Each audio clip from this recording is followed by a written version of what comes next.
it's like the usual story, just be ready. You know, the oil thing is a big thing at the moment. Just make sure, you know, that you don't get caught like waiting for diesel and stuff like that. I suppose seed is the other one, you know, just in terms of planning. Can take a bit of time to get seed from the seed merchant onto farm and stuff like that. So I suppose there are different things that we can do when we can actually get into fields. But I suppose the whole planning thing really is just to get in, see what fields you can travel first and kind of work away from there, you know. Over the past few days, you can almost feel the mood lifting with recent change in weather. Ground is starting to soak and dry out on the surface, so many fields should be trafficable in the next few days without damage. Whether there will be a chance to plant crops in the coming week remains to be seen. You're listening to the latest episode of the Tillage Edge with me, Michael Hennessy. If you're enjoying the series, we'd appreciate it if you could follow the podcast and leave a review on Apple or Spotify or wherever you get your podcasts from. Crops have greened up and winter oilseed rape has almost doubled in size in some fields over the past couple of weeks. Agronomy work is beginning in earnest in the coming weeks, and I'm delighted today to be joined by Tillage Specialists Ciaran and Shay Phelan to talk through the priority jobs for the next fortnight. Shay, given the prolonged wet spell, how have winter crops come through so far? The common comment I've got from a lot of people around is that crops have actually survived the weather relatively well, albeit there are wet patches in places and things like that. But for the most part, especially winter barley, which generally doesn't like wet feet, if you look at a lot of crops around the country, they're surprisingly good in a lot of cases. That said, in the last week or so, you can see if some of them start to come under pressure now as growth demand starts to increase. And just with the winter barleys, I've noticed myself, Shay, where you have, you know, kind of wet patches, but then you have a kind of a big ring of really yellow kind of stuff after it. What way are, those plants within that, how are they going to react to that over the next few months? As you know, they don't like wet feed, winter barley particularly. So what you're starting to see now is starting to see the growth being restricted in a lot of those plants. And you can actually see tillers starting to come under pressure now. So while the main shoot will grow up, the tillers are starting to come under pressure in those wet patches. So I suppose that's probably one of the key management points over the next couple of weeks. How do we treat those? So I suppose that's probably the main issue there. And in an odd case, you'll see manganese deficiency in some really wet soils as well, in manganese deficiency sites as well. And the likes of winter wheat, winter oats, winter rye, they seem to be tipping along okay? They are. They're going fine for the most part. I think the biggest compliment we could say to them is the early sowing or the early establishment and getting in good conditions in late September and early October seems to have stood well to them. Oats and wheat generally tend to tolerate wet feet a lot better than barley. So for the most part, they are quite good. Although having said that, I have seen a couple of crops around the place where you can see those trace element deficiencies starting to come in. Ciaran, there's a lot of fields out there that have dried out reasonably well, but on the other side of it, there's a lot of fields that haven't. And just seen a neighbour of mine in a relatively dry-looking field, and he bogged a tractor and trailer trying to get some farmyard manure in there. For farmers who will be delayed for another little while, what sort of actions should they be trying to take just in preparation for when they can get in and get going? I suppose really it's all about trying to prioritise really what you can get done, you know. As you say, look, some of the dry ground, people are spreading fertiliser already, you know, but there are plenty of wet ground out there that people won't be able to get into a while. And I suppose, look, it's like the usual story, just be ready. I suppose, you know, the oil thing is a big thing at the moment. Just make sure, you know, that you don't get caught like waiting for diesel and stuff like that. I suppose seed is the other one, you know, just in terms of planning. You know, we can take a bit of time to get seed from the seed merchant onto farm and stuff like that. So I suppose there are different things that we can do when we can't actually get into fields. But I suppose the whole planning thing really is just to get in, see what fields you can travel first and kind of work away from there, you know. And Ciaran, in that, for people who can travel, what is the priority action out there? Is it nitrogen is the first thing people should be going at, or is it P's and K's or other things are maybe more important? I suppose it's by crop really. You know, certainly I think winter barley is the crop I'd be prioritising, you know, and certainly in terms of the first split of nitrogen. You know, we're seeing just in the last week, especially around my area anyhow, you can just see that bit of yellowing coming into winter barley. So that would be my priority. There's a bit of flexibility after that, I suppose, with winter wheat certainly and oats more so even again. You know, there's no real panic to get into wheat. You know, even if it gets up as far as growth stage 30, especially if you're following a break crop, you know, there is is a bit of leeway there. So certainly you wouldn't be going in making a mess of the place to get nitrogen out on wheat or oats anyway. Barley would definitely be the priority, all right.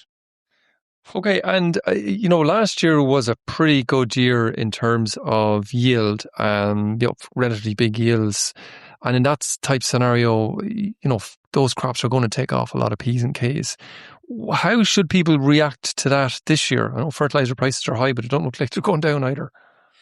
Yeah, it's a balance we're always trying to strike. I mean, soil fertility is crucial. We don't want to let it drop, As a minimum, I think matching offtake, so if you think of a 10-ton crop, whether that's, say, wheat or barley, you're looking at 38 kgs of P, that's the removal in a 4-ton crop. So that's 30 units in old money. So whatever your compound is there, that could be 3 bags of 10, 10, 20 for argument's sake, So I think that's the minimum requirement there. But I think there's a whole planning area around that as well. Certainly for index 1 and 2 soils, we know that they won't yield as well. And maybe it's planning going forward of maybe trying to make up that deficit a bit with maybe organic manures or something like that. But I suppose for the season that's in it, certainly if you don't put out enough to match your expected offtake, we're going to be going backwards a bit. Okay. And Shay, just coming to you, Ciaran talks there about, applying, pretty robust rates of P and K, where you might be putting on in old money 4 bags to the acre, or I suppose in kilos close to 500 kilos per hectare of a particular product. Does it make any difference where farmers know they're in soils that are either fixing of P, maybe a high pH fixing of P, or maybe they're a K fixing soil? Should they approach it differently rather than sticking on all the P's and K's all at once? Yeah, for sure, Michael. Around here, around the kind of Carlow with high area, you tend to have those high pH soils, so they do fix P, or it tends to be unavailable, and the same with K. So really what you try to do in that case is try apply them as close to when the growth is actually there. So you don't want to apply them too far in advance, because you really have a period of time there where if the crop isn't using the P or K, there is that risk that it'll be tied up in or bound to the soil, so it won't become available to them. So you generally try and apply P and K where there's demand at the time. So in that situation, should you split it? Like, there's a bit of growth at the moment, but the big heavy growth is probably not going to come till probably early or maybe mid-April. So would you encourage people to split a big heavy application? Yeah, where they know it's an issue, it comes down to workload, I suppose. And we've a lot of work backing up on us at the moment in terms of, getting different work done. There's even crops out there that haven't got any herbicides yet. So guys have to prioritise work, as Ciaran said earlier on. So where at all possible, if they can apply, as I said earlier on, the P's and the K's when there is demand, albeit, as you say, maybe a little bit now and a little bit maybe later on in the month in early April, for sure that can work. But I suppose you have to look at the workload that's ahead of you. If it's just too much work to go past or go on an extra pass with the crop, maybe then you're better off to try it all early. And Shay, I suppose just switching crops just a little bit in terms of oilseed rape. I don't know whether there is a typical oilseed rape crop out there. There might be big ones and small ones. I'm not really sure, but from the point of view of nitrogen on, let's just say that typical crop, and maybe you can pick one. What is the nitrogen recommendation for that? And maybe then the second part of that is for the very big crops out there, because I am looking at some very big crops there. What should people do in terms of PGR, or is there any need to put PGR on them? Yeah, as you say, there's probably no typical crop out there, but for sure the common comment I'm getting around the country, I was even up in the north the last couple of days, that crops are probably not being grazed, or not suffering the same amount of grazing this year as they would have other years. So what we are looking at is probably bigger canopies in crops than we would have had certainly last year. I was doing as I said, looking at a few crops yesterday, doing a few GAIs on them, and they're anything from 1.5 to 2. So we know there's nitrogen in those crops already. So if you look at that, looking at what our recommendation is, I'll say on the likes of the crop report, for a GAI of 1, you're looking at a nitrogen application of about 190 kilos, whereas if you're looking at a 2, you're looking at somewhere around 130, 140 kilos, somewhere in that regime. So, and there are some even higher than that again, so we know there's even more nitrogen in that again. And there's no panic putting nitrogen on those really big canopy crops yet. Probably middle of the month, I'd say, and then you'd probably top out the last bit then as late as you can go through the crop to try and help that pod fill. So you're looking at probably reducing that even further, probably down to maybe 110 or 115 kilos of nitrogen, depending on how big that canopy happens to be. Because the other thing we don't want to do, and you mentioned the lodging risk, is we don't want to make crops too big and too dense, because A, you have that lodging risk, and B, if you have a very thick canopy crop, that sunlight is being reflected off the flowers back to the atmosphere, so you don't get as big a pod fill. So if you have those really big crops, certainly I would be considering maybe using a PG or something like a Carix or something like that, because again, you don't want them leaning over, falling or getting too tall. For growers going in with the likes of Carix and those bigger crops, where are we at in terms of like leaf spot? Is there any need to do anything about that at all? Yeah, I was having that discussion with a couple of groups the last couple of days, and the first thing to look at, I suppose, is your rating on your variety. So if you know the variety, go dig out the fact sheet on the variety and see what level of resistance is out there to the likes of like leaf spot, because there are differences in those varieties. So where you have a very high tolerance or a very high resistance for like leaf spot, there's probably not much pressure, but ultimately, what people should do is they should go out and take a couple of samples from all their crops, put them into a plastic bag. Just take the leaves randomly across the field, put them into a plastic bag, put them into a warm cupboard for about 24 to 48 hours, and then see if they see any symptoms, those salt grain symptoms on the leaves. And if they are, well, then they probably need to apply something like proline or something like that. Just thinking about disease, Ciaran, and maybe things that people need to monitor and watch for. Is there any reports of yellow rust out there at the moment? Yeah, yellow rust, as you say, we will be coming back to it quite a bit. We obviously had a breakdown in the resistance, this YR15 gene that happened there last year. So the vast majority of the wheat that's grown out there this year is susceptible to yellow rust. So that's something we have to really watch out for.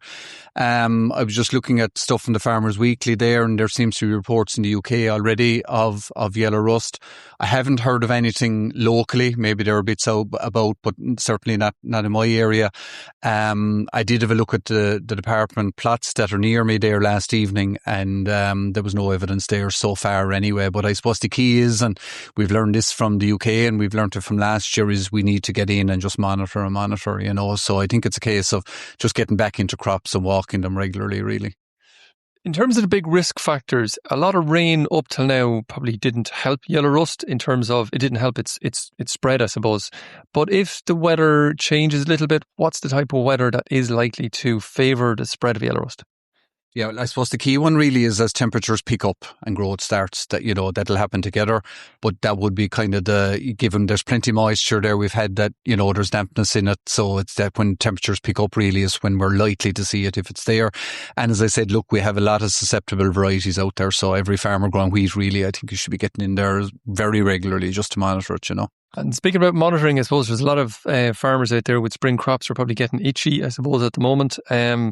Spring beans is probably the crop that they're probably most anxious about, and maybe others in lighter ground, maybe some of the spring barleys and that. But all that being said, lots of weather, ground is still a little bit wet. Is there any kind of pointers in terms of patience and that kind of thing for farmers? Well, patience is a virtue, but it can get very scarce quickly when we've had such a long wet spell, and then we're getting into, we're starting to push into March, The temptation obviously is to run straight in and get ground worked and ploughed and that. But look, we all know that, if you can wait that extra few days, it can pay dividends in the long run, ploughing up wet ground, it's just can be very hard to manage if it dries, particularly if it dries fast afterwards. So waiting, would be the key one, not easy. I suppose there's two other things as well, like there's very little glyphosate gone out and we've had a lot of growth. We've had a lot of cover crops as well, and there's big cover crops out there as well that people have to manage. So I think that's probably the priority for a lot of growers, is to try and manage those cover crops or get glyphosate out there, because where there's a canopy of stuff, you need to manage that before you can get in. So maybe that'll be the first priority, and then getting in with the plough, and then after maybe, And just with just the very last question, in terms of, say, spring beans, bigger seed, probably going into ploughed ground, can they take more hardship than anything else, or should we be as cautious for those? I think beans is a bit tricky. Certainly, as you say there, the bean size apparently, according to the seed trade, is a little bit bigger. So that might be just a pointer for people just to be careful on the seed rate. You might need maybe maybe 10% more than you did last year. But again, that'll be on the bag and you'll be able to work that out. I suppose we've had the advantage in beans in some of our drier springs where people have been able to get in and just direct drill them. And that's been very quick. That obviously needs the ground to dry out before we can do that. So that's going to push beans back another bit if you're looking at that system. Alternatively, it might end up being a plough and maybe a one-pass job. That might end up being the more favourable option if ground is a bit slower to dry out. I suppose that'll depend on farm really, but you can't rush in with the direct drill scenario because you can get smearing in the ground and you don't close that slot and it can cause its own difficulties. So I suppose, look, it depends what you have in front of you really and what equipment's available. But again, it's patience is the thing again, but then we all know with beans, we just don't want to let them run into April. So that's the challenge that's there with beans at the moment. Patience is obviously the thing. It's a virtue whether it's wet ground or beans, but where you can work, there's certainly lots of work to be done out there. Thanks very much, guys. So that's it for this episode, and my thanks to Ciaran and Shay for joining me on the show. If you enjoyed the podcast, then recommend it to a friend or colleague, and as always, rate, review and follow on Apple or Spotify so you never miss an episode. And for more information, go to teagasc.ie.